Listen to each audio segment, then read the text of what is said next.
Hi again, everyone. This is Miss Wizenhunt. Today you're going to be learning about trend lines.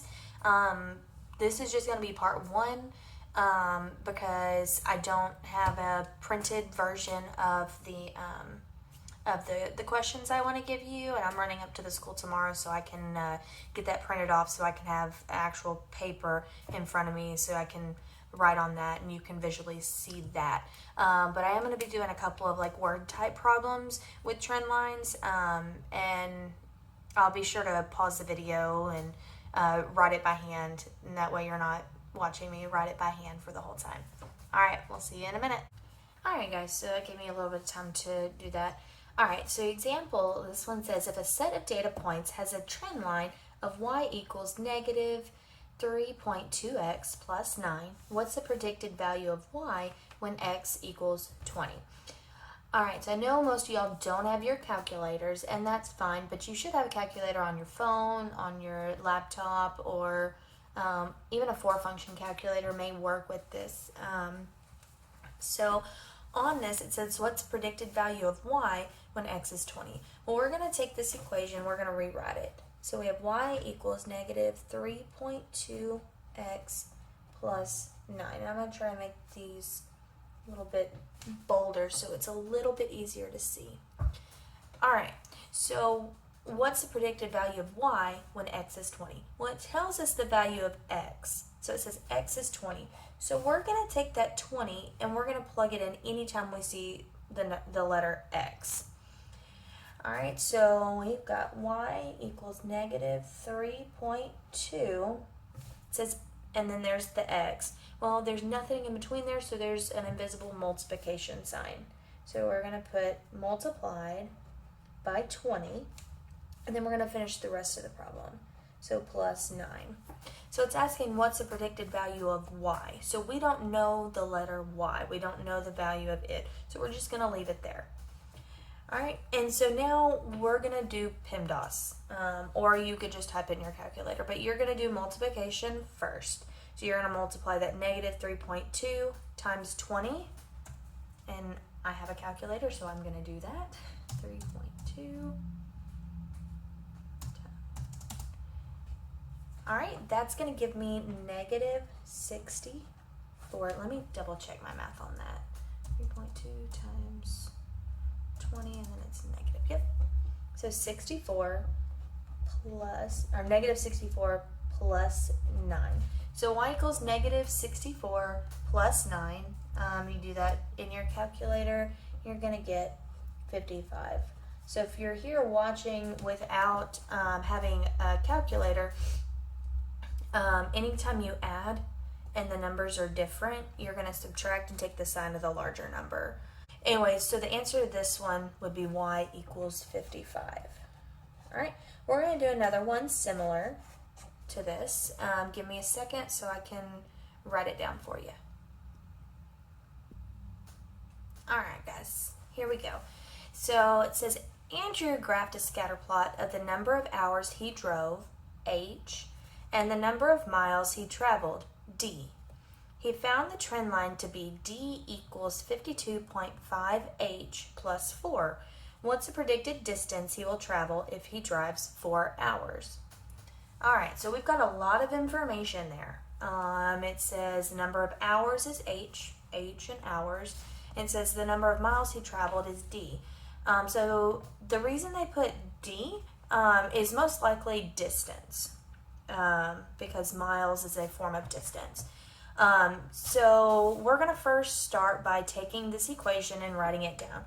Now, it doesn't have a y, it doesn't have an x, but it does have the d, the letter d, and it does have the letter h, and they tell us what each one is. So I'm going to write d equals 52.5h plus 4. And I know I write my 4s weird, so sorry about that.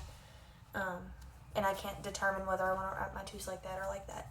Anyway, alright, it says what's predicted distance he will travel if he drives 4 hours. Well, hours up here says h. So h is our hours.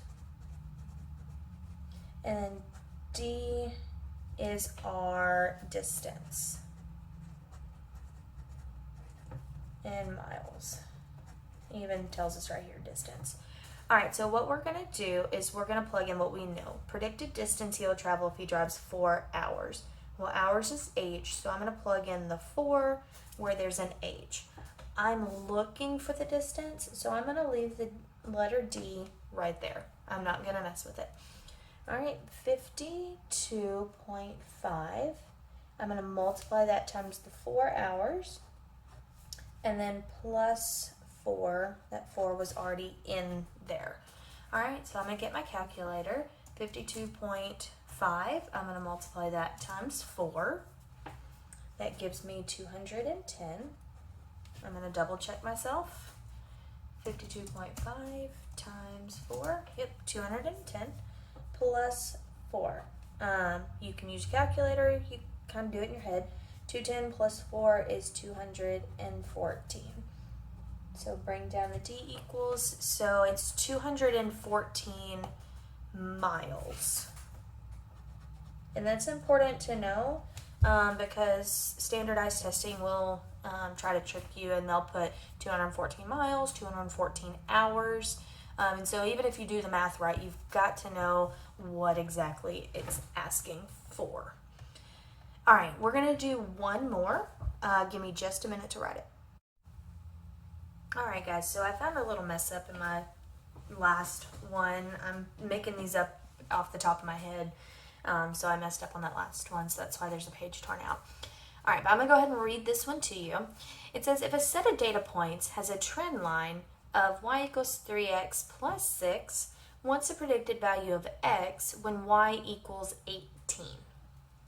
All right, so this one is very similar to this first one we did here, except this one says what's the predicted value of x when y is 18. This one is predicted value of y when x is 20. So here we're looking for a different variable.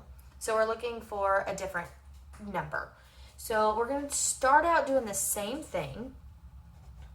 We've got y equals 3x plus 6.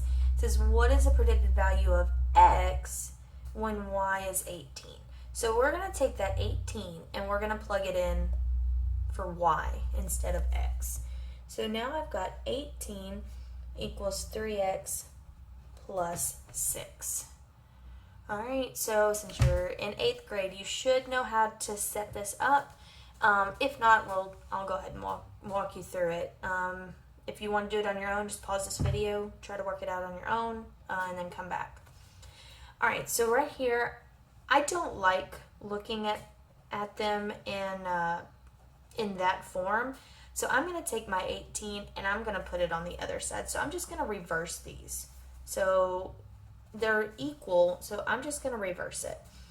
So now I've got 3x plus 6, which is on this side. It still equals 18. I'm just putting 18 on the other side, so it's a little bit easier for me to solve. All right, now to solve this, I'm going to think back to 6th grade. I'm going to cover up my 3.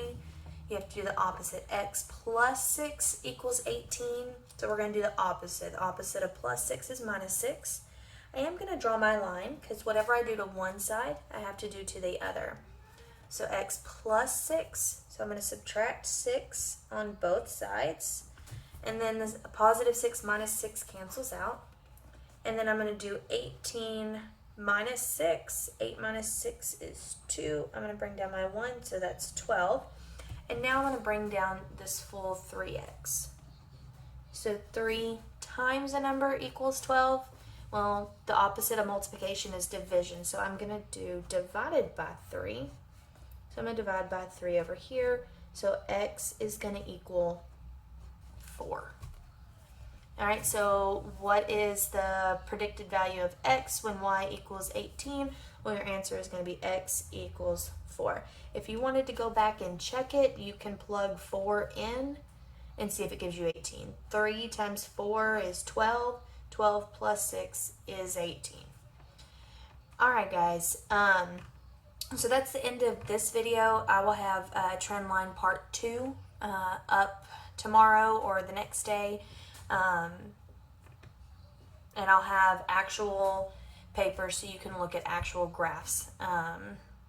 In between now and then, go ahead and log in on Google Classroom, double check and make sure that I haven't assigned you anything in quizzes.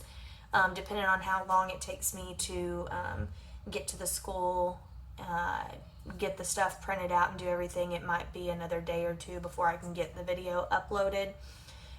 So if it's going to take a little while, I may toss something in quizzes or Prodigy or IXL for you.